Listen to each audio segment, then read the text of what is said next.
गांव में फसल काटने का सीजन आने वाला है। किसान अपने खेतों में रखवाली के लिए मचान बनाने में जुट गए। रामू भी अपने खेत में ऐसे ही एक मचान बना रहा है। तभी बगल के किसान भीमा की नजर उसकी मचान पे पड़ी। ए रामू, बाकी सबकी मचान तो 4 डंडों पे है, ये फालतू के डंडे लगा के कार डिजाइन बना रहे हो। अरे वो भैंसा बबलू पगला गया है, कहीं हमार मचान न तोड़ दे, इसलिए थोड़ा मजबूत बना रहा हूँ। बीच में ई डंडा लगा देने से मचान कितनी ही मजबूत हुई जाएगी। अरे बहुत जगह देखे हैं हम, ऐसे ही बनाते हैं ब्रिज और टावर, इसलिए सोचा हम भी ऐसे ही बना दें। देखे तो मान लिए, ऐसे ही नहीं माने, थोड़ा दिमाग भी लगाए हैं। अब वजन से लगने वाला फोर्स ज्यादा डंडों पे डिस्ट्रीब्यूट होगा तो मचान टूटेगी नहीं। अरे वजन की दिक्कत है तो हमारी तरह ऐसे मोटे डंडे लगाता, ये पतले पतले डंडों से काहे होगा। बड़े आए इंजीनियर। रामू ने अपनी मचान बना ली और दोनों पहरा देने लगे। आधी रात में एक आवाज गूंजी,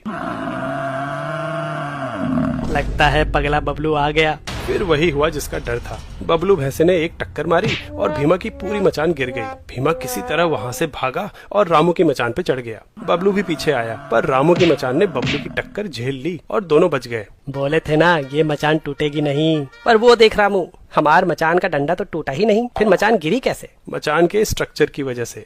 अगर किसी स्ट्रक्चर पे फोर्स लगाओ तो उसकी साइड्स डिफॉर्म होने की कोशिश करती हैं, और इस डिफॉर्मेशन की वजह से स्ट्रक्चर के जॉइंट्स और बीम्स, जो कि यहाँ लकड़ी है, एक अपोजिंग फोर्स जनरेट करते हैं। जब तक अप्लाइड फोर्स इतनी ज्यादा ना हो जाए कि जॉइंट्स या बीम्स में से कोई टूट जाए, तब तक स्ट्रक्चर स्टेबल होगा। सभी ज्योमेट्रिक शेप्स में ट्रायंगल सबसे स्टेबल स्ट्रक्चर प्रदान करता है। इसको एक उदाहरण से समझते हैं। अगर फिक्स लेंथ की साइड्स लें और इन्हें जोड़ के एक ट्रायंगल और एक स्क्वायर बना लें, तो फिक्स लेंथ के लिए ट्रायंगल तो एक ही बनेगा, लेकिन यह स्क्वायर रोम्बस में भी बदल सकता है। मतलब इसके लिए कई क्वाड्रिलेटरल शेप्स पॉसिबल हैं। अगर ट्रायंगल को डिफॉर्म करने की कोशिश करो तो जो अपोजिंग फोर्स आएगी वो इसकी साइड से आएंगी। मतलब अगर जॉइंट्स आपस में मूव करने के लिए फ्री हैं, तब भी साइड्स के टूटे बिना ट्रायंगल चेंज नहीं होगा, और इसलिए ट्रायंगुलर स्ट्रक्चर की स्ट्रेंथ इन लकड़ियों की स्ट्रेंथ पे सीधा डिपेंड करेगी। वहीं स्क्वायर शेप में ऐसा नहीं होता। एक्सटर्नल फोर्स लगने पे अगर इसके जॉइंट्स टूट के फ्री हो गए तो साइड्स की लेंथ चेंज किए बिना भी ये डिफॉर्म होके पैरेललोग्राम या रोम्बस बन जाएगा और आसानी से गिर जाएगा। मतलब यहाँ स्ट्रक्चर की स्ट्रेंथ लकड़ी के बजाय केवल जॉइंट्स की स्ट्रेंथ पे डिपेंड कर रही है, जो कि काफी कम होती है।